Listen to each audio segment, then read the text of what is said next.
Now, the good news is these scams are nearly 100% avoidable if you know what to look for. It's my mission that not a single viewer of mine gets scammed, period. So let's talk about the red flags. Also linked in the description, I have a checklist that corresponds to this section that you can download totally free. You don't need to input your email or anything. It's my gift to you as a thank you for being a subscriber. So let's talk about the red flags. First is website recency.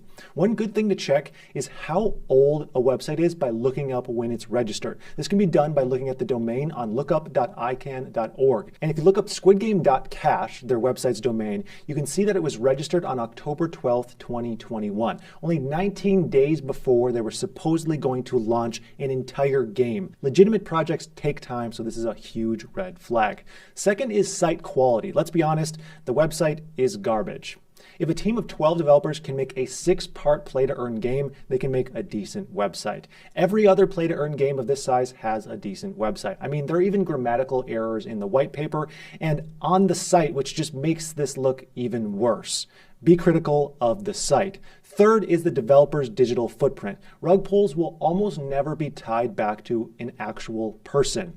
For the Squid token, if you look at their website, you can see a team of developers, but a Google search of any of their full names will find absolutely nothing. No social media profiles, no LinkedIn pages, which has become a standard, and this is a huge red flag. I even did a reverse image search of all their faces and nothing came up, which leads me to believe that they're probably just fake AI generated faces. Fourth is proof of gameplay. The images the Squid Game site provided for each game was just a single image with nothing else. No videos, no gameplay. This is a huge red flag. I would not personally invest in any game that doesn't have proof of it actually being a game. Fifth, if you can't sell. Regardless of what BS the developers try to feed you, any legitimate project would not intentionally restrict the selling of a token. Simple as that. If you're not 100% sure that you can sell, don't buy. Sixth is limited communication. Like I mentioned earlier, Squid Game allowed no communication in their Discord and Telegram and no responses on their Twitter. No legitimate project would ever do this because an engaged community is always beneficial to a legitimate project.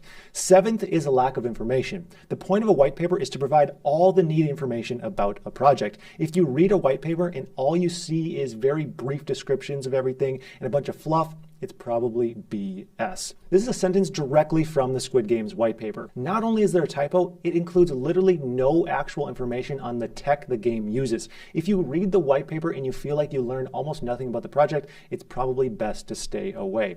Eighth is partnerships. Scam projects will often try to leech off of reputable companies by lying about partnerships with those companies. With the Squid Game, they tried to claim partnerships with Netflix and Microsoft, which obviously looking back were complete lies. A good way to check if a partnership is legitimate is by verifying with other sources some announcement of the partnership. Companies announce partnerships through press releases. You should be able to find that information if it is real.